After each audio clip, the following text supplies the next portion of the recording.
But you have to hit that jumping off point and get sick and fucking tired of being sick and tired. Hello, my name is Christina. I'm a person in long-term recovery. I have 7 years. I'm also going to school to be an addiction counselor. I have my bachelor's degree, currently working on my master's. Just wanted to introduce myself. Let me tell you a little bit about my story. My family used a tough love approach, turned their backs on me. I thought I was unwanted, unloved, and a complete failure. And I tried to unalive myself daily. It's come to a point that I have been Narcaned over 48 times because that's how much I wanted to leave this world. It wasn't until a police officer sat by my bed for a week straight and showed me compassion, showed me that he wanted me to live, that I even wanted to seek help.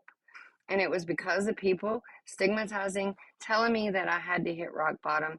When I tried the program and it wasn't working for me, I thought I was a failure. I thought that I was destined to live this life forever.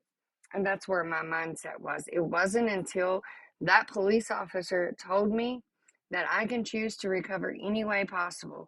I can choose to go from shooting up to snorting. Whatever improves my quality of life is my recovery.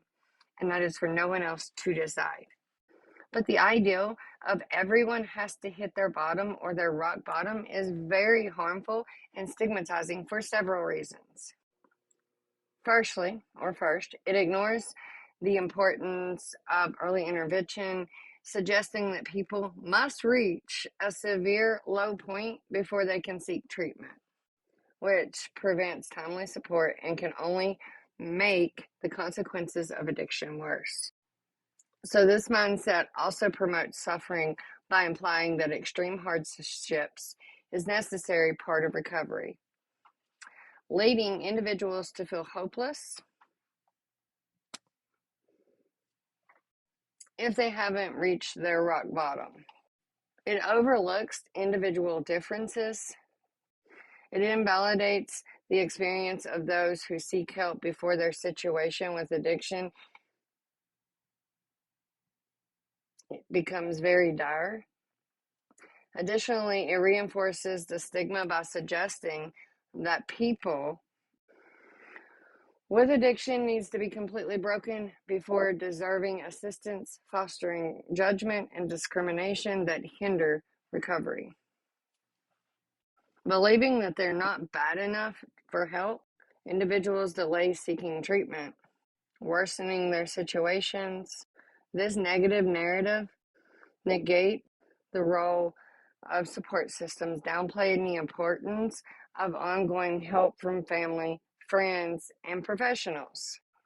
And importantly, last but not least, the drug landscape has changed so dramatically with the rise of illicit fentanyl, which is 50 to 100 times more potent than morphine.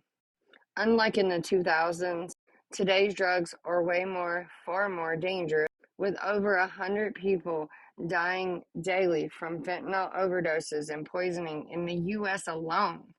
According to the CDC, in 2000, there was approximately 17,000 overdose deaths in the U.S., compared to over 100,000 in 2021, driven largely by synthetic opiates like fentanyl, promoting the ideal that help is available at any stage and that everyone deserves support regardless how severe their situation may be, is more compassionate and efficient approach to addiction and recovery.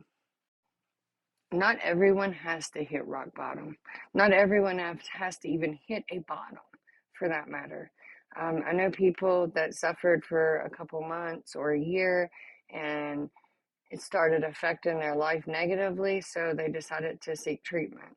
And it's possible. With the right support system, the right love, it's possible. And a lot of people don't have support. What you're not understanding is the drug supply isn't the same that it was 5, 10 years ago. When me and you got stuck in active use or got stuck with substance use disorder, we could go out and suffer for 20, 30 years. These kids nowadays, they maybe get 3 to 6 months before they're dead. And that's if they're lucky. My best friend, her daughter overdosed, and now she's raising her grandchildren. You know what she would say? The exact same thing I'm saying. And she lost her daughter.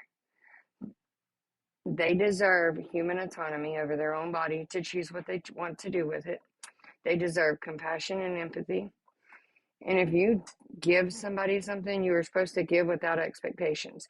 You cannot put rules and regulations on how you help someone.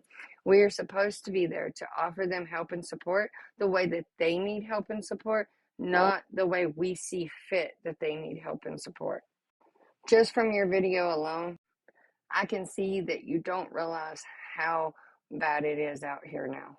And I'm grateful that you don't. I really am, because a lot of people don't see it. You have new drugs every day popping up that we don't know the side effects. Some of them are not opiates, so Narcan's not working on them.